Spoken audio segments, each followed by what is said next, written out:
video kali ini kita akan membahas mengenai pediatri tumbuh kembang yang kedua dengan tema kepentingan penilaian kemajuan tumbuh kembang.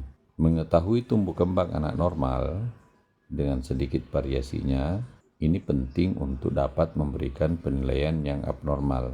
Seorang anak yang berkembang normal ini akan tampak aktif, selalu merasa ingin tahu dan berusaha membangun hubungan yang baik dengan orang dewasa dan anak lain. Seorang anak yang tumbuh kembangnya terhambat akan tampak pasif, pikirannya acuh tak acuh, dan hubungannya dengan orang lain juga terbatas. Jika keadaan ini berlangsung lama, maka anak tersebut memerlukan pengamatan dan bila perlu pemeriksaan lebih lanjut. Gangguan tumbuh kembang pada berbagai kemampuan utama seorang anak bisa menunjukkan yang pertama prematuritas. Misalnya, kemampuan bayi prematur pada usia 3 bulan tidak akan sama dengan kemampuan bayi cukup bulan pada usia yang sama. Yang kedua, retardasi mental. Yang ketiga, palsi cerebral atau gangguan neuromuskuler lain, misalnya amiotomi kongenital. Yang keempat, sakit berat sehingga tampak lemah, misalnya gastroenteritis. Yang kelima, anak yang mengalami penyimpangan emosi. Yang keenam, gangguan sensoris, misalnya cacat visual. Tetapi gangguan pendengaran dan bicara juga menghambat perilaku sosial. Hal ini dapat menyebabkan salah diagnosis mental retardasi. Yang ketujuh adalah autisme infantil. Selanjutnya, gangguan tumbuh kembang yang terbatas pada satu kemampuan saja menunjukkan yang pertama, hambatan proses maturasi.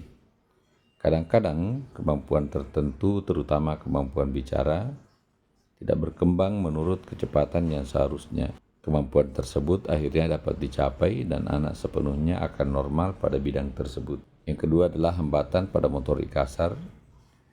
Biasanya menunjukkan gangguan fisik, misalnya dislokasi panggul akan menyulitkan bayi untuk duduk. Yang ketiga, hambatan motorik halus dapat menunjukkan gangguan sensoris, bahkan mungkin menandakan adanya kebutaan.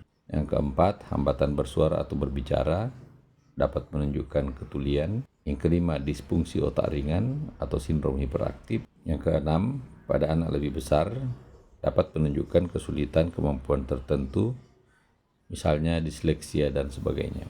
Pencapaian tingkatan tumbuh kembang yang terlalu cepat tidak dapat dijadikan patokan. Kemampuan intelijensi anak pada waktu dewasa dan biasanya terbatas pada kemampuan tertentu saja, kecuali kemampuan bicara yang seringkali merupakan petunjuk kemampuan intelijensi yang tinggi. Kesulitan terbesar ialah pada anak dengan cacat multiple, misalnya saja akan sukar menilai kemampuan intelijensi seorang bayi dengan atetosis dan tuli, padahal mungkin saja intelijensinya normal. Demikianlah materi kepentingan penilaian kemajuan tumbuh kembang pada video ini. Nantikan video berikutnya. Semoga bermanfaat.